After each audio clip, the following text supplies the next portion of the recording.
Tiba-tiba suaranya hilang di depan. Pindah ke belakang.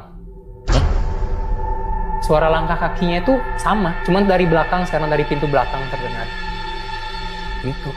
Sudah langsung tutup, ada resleting sleeping bagnya saya tutup, langsung berdoa dalam hati. Ada sebutannya orang Bali itu mantranya Trisandia namanya. Aku baca itu aja lah, biar aman, biar bisa istirahat, besok ada program, jangan diganggu. Dan itu tidak cuma sekali, ada sempat 2 kali, 2-3 kali mendengar kejadian seperti itu. Sampai tiba-tiba yang paling dekat itu karena lokasi tempat tidurku itu di ruang depan, ada pintu, sebelahnya jendela. Jadi bukan temboknya hanya satu saja yang tempat Simon nyender tadi, sisanya jendela. Ada jendela juga di belakang. Itu aku dengar suara orang ngetuk-ngetuk jendela.